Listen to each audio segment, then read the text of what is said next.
Russia tests NATO during Zapad drills. Poland warns of war. Every 4 years, when Russia and Belarus stage their Zapad exercises, NATO moves to heightened alert. Officially, the scenario is defensive. In practice, it repeatedly rehearses offensive operations against neighboring states. That is why Warsaw is watching closely, not only the drills themselves, but what Moscow might try to spin out of them. History explains the anxiety. In 2021, troops and equipment left behind after Zapad helped set the conditions for Russia's full-scale invasion of Ukraine months later. This time, the concern is compounded by Russian drones entering Polish airspace, part of a wider pattern of probing and testing the West's reaction. Poland's preparations did not start this week. Zapad has been on the calendar for months, and Warsaw, like the rest of NATO, has gamed through what Russia could do under the cover of exercises. Whether every drone incursion was a deliberate provocation or the byproduct of Ukrainian countermeasures is debated. Strategically, it changes little. What matters now is that NATO communicates clear costs for any violation of Allied airspace.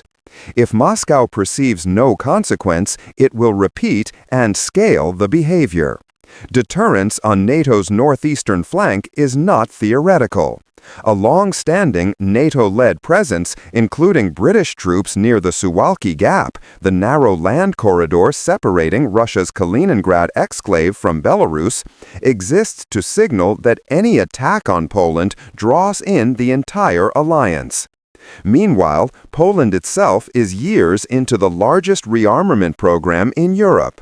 Rebuilding force structure, acquiring modern armor, artillery, air defenses, and combat aircraft from multiple suppliers to harden the frontier. What Russia does next depends on the response.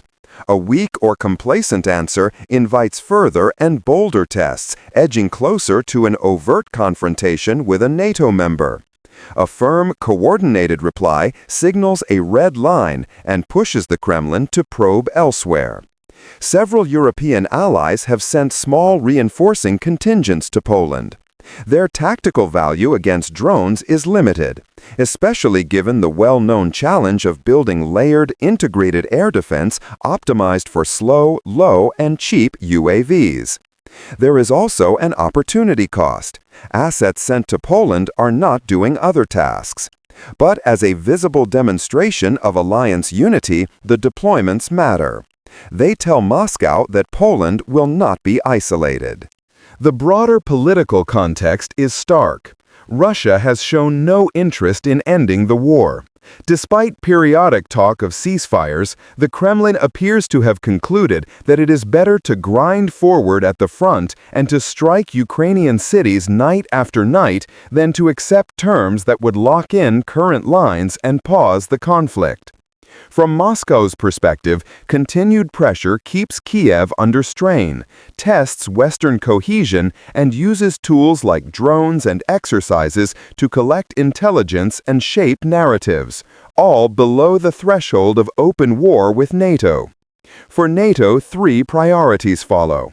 First, credibility. Clear rules for responding to airspace violations, rapid attribution, and public evidence reduce ambiguity and disinformation. Second, affordability. Sustaining defense against mass, low-cost drones requires cheaper interceptors, electronic warfare, and point defenses, not million-dollar missiles for $10,000 threats. Third, posture. Continue rotational presence on the Suwalki Gap and along the eastern flank, while accelerating Poland's integration into NATO's multi-layer air and missile defense network. Zapad will end. Russia's testing will not. The task for Poland and for NATO is to make each probe costly, uninformative, and unprofitable, and to do so without stumbling into the larger war everyone wants to avoid. This is not simply about exercises or drones. It is about deterrence under pressure and keeping the line bright, visible, and credible.